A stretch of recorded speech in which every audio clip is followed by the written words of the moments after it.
Arabelle Bien-être. 9h-10h, Arabelle Bien-être avec Manel sur Arabelle. On se retrouve pour notre rendez-vous quotidien 100% bien-être 9-10h sur Arabelle. Aujourd'hui, je reçois en direct du Maroc Monsieur Mohamed El Menjra, spécialiste en transformation rapide, expert en hypnose. On va parler d'un sujet qui fait un peu mal. L'infidélité, elle provoque beaucoup de souffrance. Pourquoi on est infidèle? Pourquoi on prend le risque de mettre en péril son couple? Faut-il avouer l'infidélité et comment s'en remettre?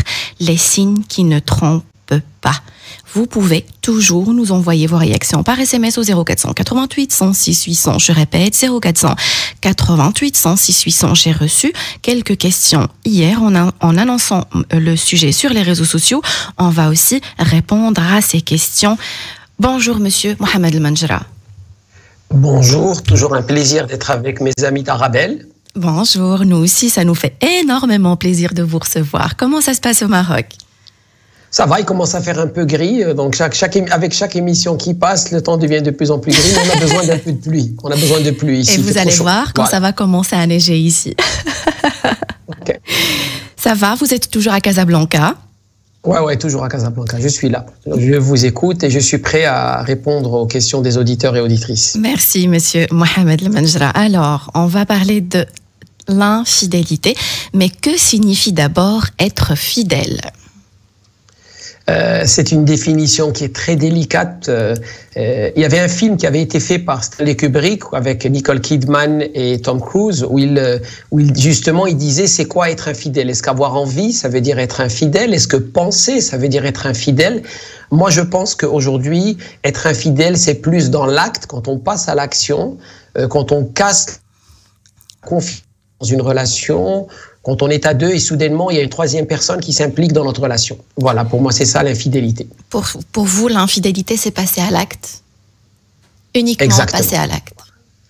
D'accord. Parce que l'être humain a le droit d'avoir des fantaisies dans sa tête, il a le droit d'avoir de l'imagination, il a le droit de penser. On ne peut pas restreindre une personne de penser et ça serait un mensonge de croire que dans notre tête, on ne peut que penser à notre conjoint. Par contre, passer à l'acte, c'est quelque chose qui amène avec des conséquences et des responsabilités. D'accord, mais les frontières sont pas très claires, Monsieur El Menjra. Donc, on peut réfléchir, on peut avoir des pensées, ça, je suis d'accord, on peut pas contrôler ça. Mais flirter sur les réseaux sociaux, c'est aussi tromper? C'est aussi, dans certains cas, oui, parce que là, on est en train de passer à l'acte, on est en train d'envoyer des messages. C'est la différence entre ce qui est matériel et immatériel. Tant que c'est quelque chose qui est dans ma tête et qui n'est pas tangible, d'accord. Mais quand on envoie un message, quand on envoie un audio, ça, ce sont des choses qui sont tangibles et réelles. D'accord, je comprends mieux ce que vous voulez dire. Je vous rappelle que vous pouvez toujours nous envoyer vos réactions par SMS au 0488 106 800. Je répète, 0488 106 800.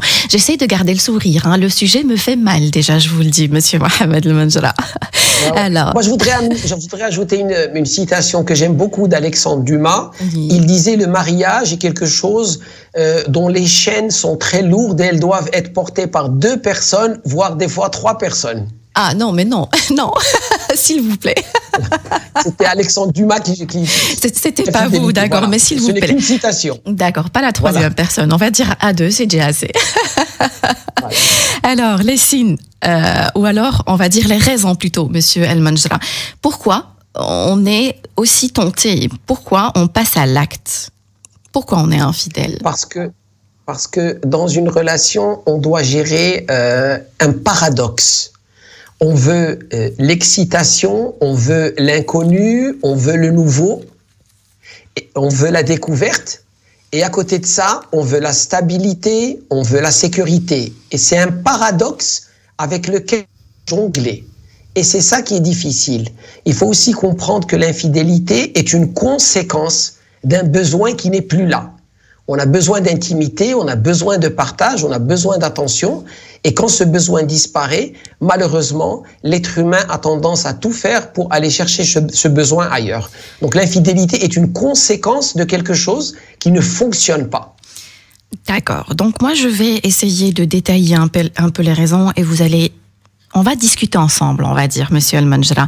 Est-ce que si je ne suis pas comprise dans mon couple, ou alors je parle aussi des hommes, je ne suis pas en train de justifier. J'ai dit, j'explique. Est-ce que l'incompréhension peut aussi pousser à l'infidélité? Oui, parce que vous avez dit les hommes, il faut comprendre que l'infidélité, malheureusement, n'est pas l'exclusivité que des hommes, c'est aussi quelque chose qui concerne les femmes. Les hommes sont infidèles et les femmes sont infidèles. Oui. L'infidélité, c'est, comme je vous ai dit tout à l'heure, c'est une conséquence. Dans un couple, la chose la plus importante, c'est l'intimité, c'est le partage, c'est l'échange. Un homme a besoin de se sentir utile, apprécié, écouté. Une femme a besoin de se sentir désirée, aimée, en sécurité. Chacun d'entre nous a des besoins. Si avec la durée, ces besoins ne sont pas comblés, il y a un manque et ce manque, malheureusement, des fois, on risque d'aller le chercher ailleurs. C'est une question que je voulais vous poser, mais je la reçois par SMS, donc c'est pas moi qui le dis, Monsieur Al-Manjra. Donc c'est Monsieur MM qui dit « Bonjour Manel, bonjour Monsieur Al-Manjra. Selon les chercheurs des hommes et des femmes infidèles, les hommes seraient infidèles à cause d'un patrimoine génétique. L'infidélité est-elle héréditaire ?»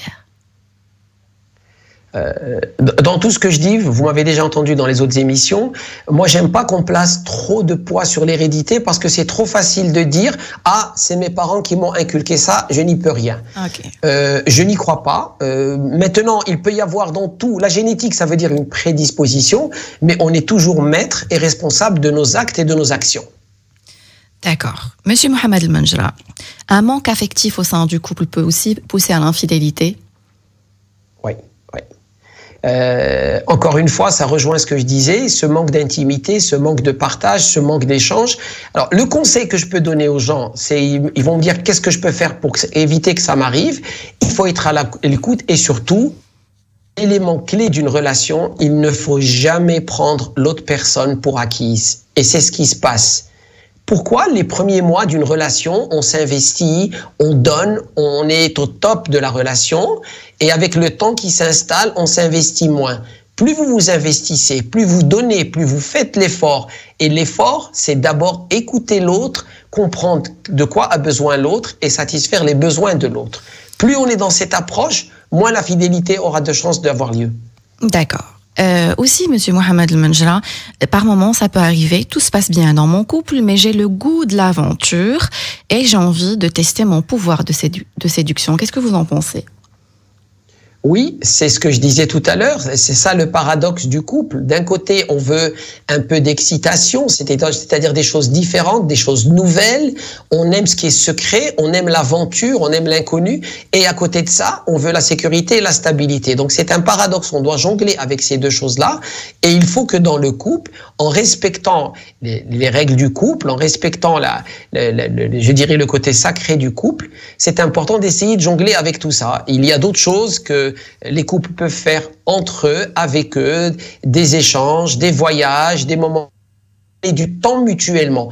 Parce que malheureusement, moi je dirais qu'aujourd'hui, une des choses qui accentue la mise en place des infidélités, c'est on ne donne plus de temps à l'autre. Voilà, tout le monde est tellement occupé que personne ne s'occupe de l'autre. Et c'est ça qui conduit à des problèmes.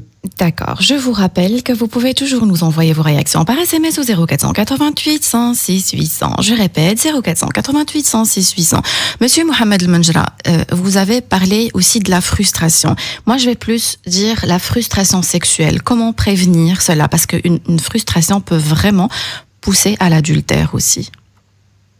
Oui, une frustration sexuelle, encore une fois, une frustration sexuelle, c'est tout simplement un besoin d'intimité très fort qui n'est pas assouvi, qui n'est pas satisfait par l'autre personne. Alors c'est là que l'on doit briser certains tabous, prendre la peine de parler, de s'exprimer, exprimer ses envies, exprimer ses besoins sexuels, doit être quelque chose qui est naturel dans une relation ou qu'on peut faire librement. Si une personne a honte ou a peur d'exprimer quelles sont ses envies et ses besoins sexuels, un jour ou l'autre, ça va poser des problèmes. Donc, il faut parler et communiquer. Et je le dis, 50% de la réussite d'un couple, c'est la vie sexuelle. Pourquoi ? Parce que le côté sexuel dans un couple, dans une relation intime, est une chose sacrée pour la simple raison que c'est la seule chose que la personne peut faire avec le partenaire. À la rigueur, tout le reste, on peut aller le chercher ailleurs. On peut avoir des amis, on peut voyager, on peut travailler, on peut échanger. Mais le côté sexuel, on ne le fait qu'avec son conjoint. Donc, il faut s'assurer qu'avec son conjoint, il y a l'échange, il y a le partage, il y a le dialogue et il y a l'ouverture de pouvoir dire ce que l'on a envie et de ce dont on n'a pas envie. D'accord. Comme chaque matin, une belle émission et des invités super intéressants. Merci Manuel. C'est moi qui vous remercie Manuel. Merci beaucoup pour ce sujet important comme le précédent. Question. Conseil à donner aux couples pour combattre ce fléau. Donc, c'était Malika, on va peut-être parler des conseils par la suite, Monsieur El Manjra. Donc, on répondra à votre question, Malika. Monsieur El Manjra, j'ai reçu hier une question en annonçant le sujet sur Instagram. Donc, mon mari me trompe avec son amour d'adolescence, mais ne veut pas partir. Je lui ai proposé de rompre. Donc, il ne veut pas partir, il ne veut pas rompre, il tient à sa femme, mais la trompe quand même avec son amour d'adolescence. Qu'est-ce qu'il a été chercher ?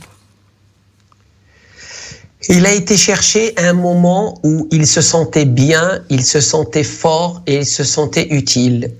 Quand on est adolescent, on n'a pas de responsabilité, on est juste à l'école, on étudie. Les choses sont beaucoup plus simples. Quand on se marie, on a les enfants, on a des responsabilités professionnelles, des besoins financiers et on peut, à certains moments, se sentir en inadéquation avec les demandes que l'on a et on a envie de revenir vers de la nostalgie.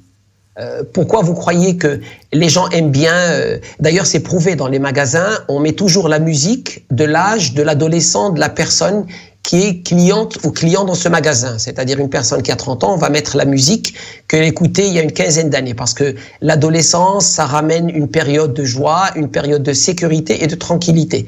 Donc cette personne a un mal-être actuellement et elle essaye de retrouver, elle revient dans l'histoire, elle revient dans le temps. C'est moins sexuel, mais c'est plus une nostalgie de quelque chose qu'elle n'a pas aujourd'hui. Merci. Donc, un SMS, vous avez raison, monsieur, la sexualité est hyper importante dans un couple, c'était Ali.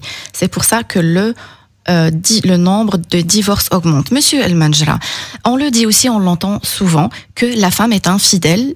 Elle peut être infidèle si elle n'est pas satisfaite émotionnellement. Je ne parle pas du côté sexuel, mais plutôt émotionnel. Est-ce que les hommes trompent parce qu'ils ne sont pas satisfaits sexuellement et les femmes émotionnellement? Est-ce qu'on peut généraliser et dire les choses comme ça? Ce que l'on observe, encore une fois, tout ce que je dis ici, ce sont des observations. Ce que l'on observe, c'est que les hommes trompent parce qu'ils ont besoin d'attention et besoin de se sentir utiles.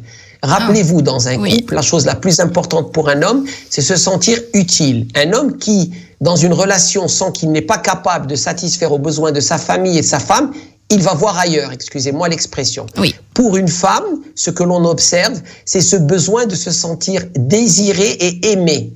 La femme a besoin de se sentir désirée et aimée. Et si dans sa relation, elle n'a pas ça, malheureusement, elle risque d'aller chercher cela ailleurs. D'accord. Pour revenir à la question de Ali, quand il a parlé de sexualité, Monsieur El Manjra, quand la libido dans le couple est à 0, au lieu d'aller voir ailleurs, qu'est-ce que je peux faire? Alors, il faut d'abord voir si la libido qui est à 0, c'est une raison médicale ou une raison, je dirais, est-ce que c'est dans la tête ou dans le corps? Si c'est dans le corps, ça peut être quelque chose qui est dû à une mauvaise alimentation, un excès de sucre, un manque de sport, de la fatigue. Ça peut se travailler. Maintenant, si c'est quelque chose qui est dans la tête, il faut faire un effort, il faut parler, il faut s'exprimer. Encore une fois, on n'échoue jamais du jour au lendemain et on ne réussit jamais du jour au lendemain. Tout ceci se fait progressivement.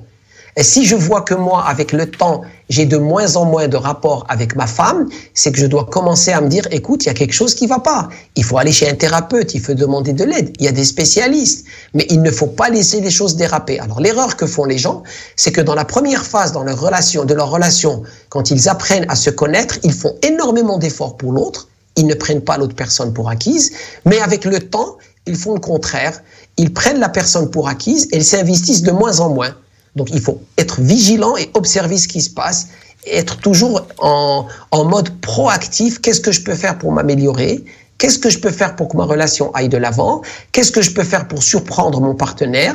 Qu'est-ce que je peux faire pour le prendre? Mais ça, c'est un travail constant et régulier.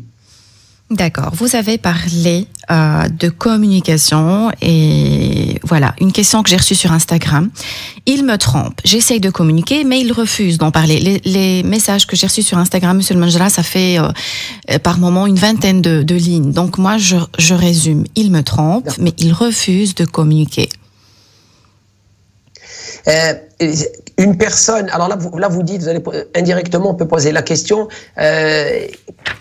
quels sont vos accords? Moi je ne suis pas là pour juger, personne ne peut être en position de moralité. C'est vrai qu'une relation c'est fait pour être entre deux personnes qui partagent des moments précieux et des moments intimes. À partir du moment qu'il y a une autre relation externe qui est mise en avant, il faut parler, il faut trouver des solutions. Si cette personne n'est pas dans le partage et ne veut même pas parler de cette relation, eh ben, si vous estimez que pour vous, votre relation doit être une certaine exclusivité mutuelle, ben à ce moment-là, il faut prendre des décisions et assumer les conséquences. D'accord. Je vous rappelle que vous pouvez toujours nous envoyer vos questions par SMS au 0488 106 800 0488 106 800. Monsieur Mohamed Manjra, en préparant cette émission, j'ai été dans des forums et j'ai lu un témoignage d'un homme qui dit j'ai tout ce qu'il faut à la maison, mais j'ai une hypersexualité. Donc, je suis obligé, il dit, d'aller voir ailleurs. Non, je ne suis pas d'accord. Ce n'est pas une excuse. Si vous avez une hypersexualité, il y a beaucoup de choses qui peuvent être faites avec votre partenaire. Malheureusement, on ne peut pas donner certains détails à l'émission. Tout simplement, vous avez un partenaire. C'est comme quelqu'un qui aime beaucoup sortir, comme quelqu'un qui aime beaucoup manger. Il y a dans le cadre de votre comportement au sein de votre relation un besoin qui est très fort. Eh bien, vous devez tout simplement trouver le moyen de faire ça. Mais vous ne pouvez pas vous justifier. Moi, je déteste quand une personne accomplit quelque chose qui fait du mal à l'autre et elle trouve une raison en disant c'est comme ça. Non, c'est pas comme ça. Vous êtes dans une relation, vous avez une responsabilité dans cette relation. Vous avez des devoirs dans cette relation. Mais on ne peut pas s'engager et s'impliquer dans une relation et dire je m'implique mais je ne veux pas avoir de devoirs et je ne veux pas avoir d'obligations. Ce n'est pas vrai. On va se retrouver juste après la pause, Monsieur Mohamed Manjra. Restez avec nous. Et on se retrouve pour notre rendez-vous quotidien 100% bien-être 9-10h sur Arabelle. Aujourd'hui, je reçois en direct du Maroc Monsieur Mohamed Manjra, spécialiste en transformation rapide, expert en hypnose. On parle aujourd'hui de l'infidélité. Pourquoi être infidèle? Pourquoi prendre le risque de mettre en péril et perdre son partenaire? Faut-il avouer l'infidélité? Comment s'en remettre? Les signes qui ne trompent pas. On était en train de parler juste après la pause des raisons de l'infidélité. Monsieur Mohamed Manjra, j'ai reçu une question sur Instagram. Il est le grand temps de vous la poser. Donc, c'est une femme qui dit par obligation professionnelle, on vit loin l'un l'autre. J'ai peur qu'il me trompe. Monsieur Mohamed Manjra, vous croyez en l'amour à distance? Oui, c'est possible. C'est possible. Maintenant, ça met beaucoup de pression, ça rend les choses beaucoup plus complexes. Si cette distance, je dirais, est temporaire, quelqu'un qui part en mission pendant, par exemple, 6 mois, 1 an et demi, c'est des choses qui peuvent être gérables. Mais quand la distance s'installe avec les années qui durent, ça, c'est beaucoup plus difficile à préserver parce que c'est pas possible. C'est pas possible. Encore une fois, je reviens, le plus important dans le couple, avant de parler de sexe, c'est l'intimité, le partage, les moments de proximité physique. Donc, un couple qui est séparé très loin, trop longtemps, ce contact physique et ce partage physique, même s'il n'est pas toujours sexuel, n'est pas là. Et ça, c'est très difficile, quelle que soit la technologie qui existe.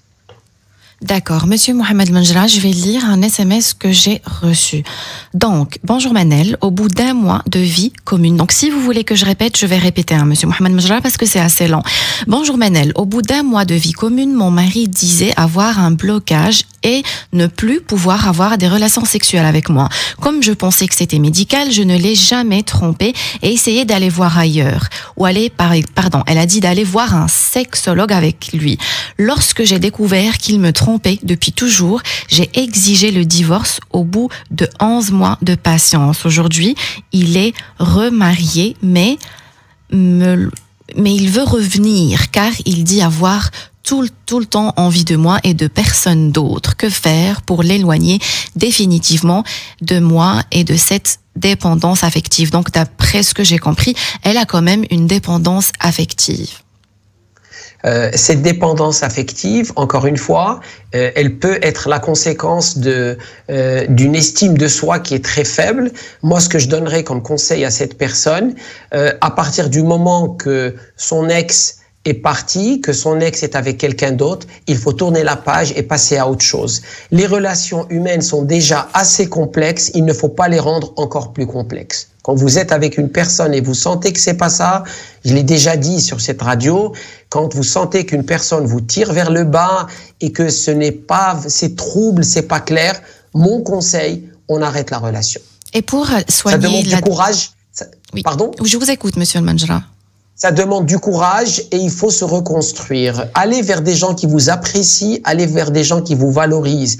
Mais revenir avec quelqu'un parce que ça représente une certaine sécurité et confort, ce n'est jamais le bon choix.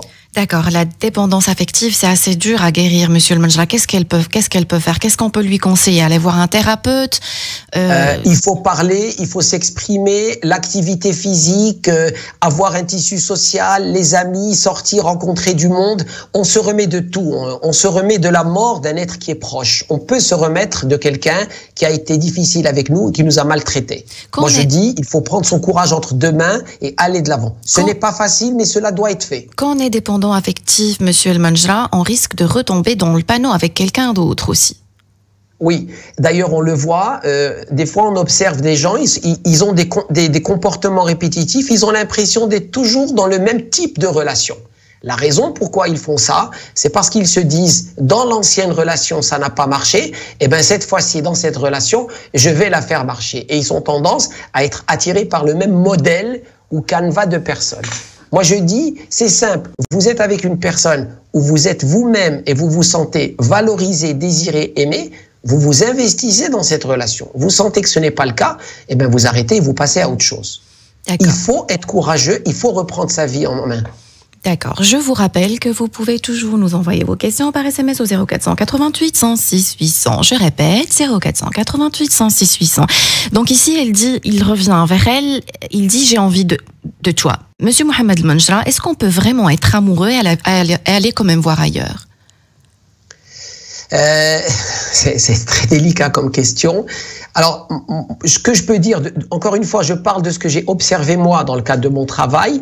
Je peux comprendre, je dis bien je peux comprendre, je ne suis pas d'accord, je peux comprendre quelqu'un qui est dans une relation pendant une longue durée et un jour quelque chose arrive, il y a une tentation, il y a une pulsion et on peut succomber à cela. Je dis que les choses peuvent arriver. Encore une fois, je ne dis pas que je suis pour ou je suis contre. Maintenant, quelqu'un qui entretient des relations en parallèle, quelqu'un qui a une double vie, ça vraiment, ce sont des choses qui font très mal. Il faut toujours penser qu'est-ce que ça fait à l'autre. Alors, le conseil que je donne, encore une fois, aller vers les raisons. Moi, je dis, il faut s'investir au maximum. On a parlé tout à l'heure de l'importance de la sexualité dans le couple. 50% de la réussite d'un couple, c'est le sexe. Le sexe, c'est est-ce que moi, avec mon conjoint, je suis à l'aise, je suis bien, je suis heureux, je suis épanoui. C'est tout. Donc, il faut faire un effort pour qu'il y ait ce partage, cet échange et cette mutuelle satisfaction. D'accord. Donc, monsieur Mohamed Al-Manjra, j'ai reçu un SMS exactement, monsieur Al-Manjra. L'homme cherche la considération, aussi la femme. S'il la trouve pas à l'intérieur, il cherche ailleurs. Merci pour le sujet. Je vous remercie aussi pour l'SMS. Monsieur Mohamed Al-Manjra, c'est aussi quelque chose que j'ai lu en allant chercher des témoignages sur les forums. Je trempe par vengeance. Je ne me culpabilise même pas. Donc ça, c'était une femme. Il manque ses devoirs, impossible de discuter avec lui. Bon, c'est vrai que sur le moment, il peut y avoir, dans le cadre de la découverte, l'être humain aime la découverte, aime ce qui est nouveau, et il aime ce qu'il est interdit, il aime ce qu'il peut faire qui est interdit, il arrive à s'en sortir, mais ce sont des solutions trop court-termistes. Vouloir faire du mal à une relation parce que l'autre personne nous fait du mal, à long terme, tout le monde va souffrir et au-delà des attentes. Ce n'est pas une solution. S'il y a quelque chose qui ne va pas, soit on arrête la relation, soit on demande de l'aide. Mais aller se venger à l'extérieur n'est pas du tout la bonne approche. D'accord. Monsieur Mohamed El-Menjra, avouer l'infidélité, est-ce que c'est une bonne idée? Par moment, l'autre le découvre, voilà, on laisse des traces et on est, on peut dire, on est grillé. Mais est-ce que c'est une bonne idée d'aller l'avouer au risque de faire exploser son couple? Alors, il y a une très, très, très grande thérapeute spécialisée dans les couples, Estelle Pérez, qui avait écrit un livre sur tout ce qui est infidélité. Et elle avait donné ce conseil.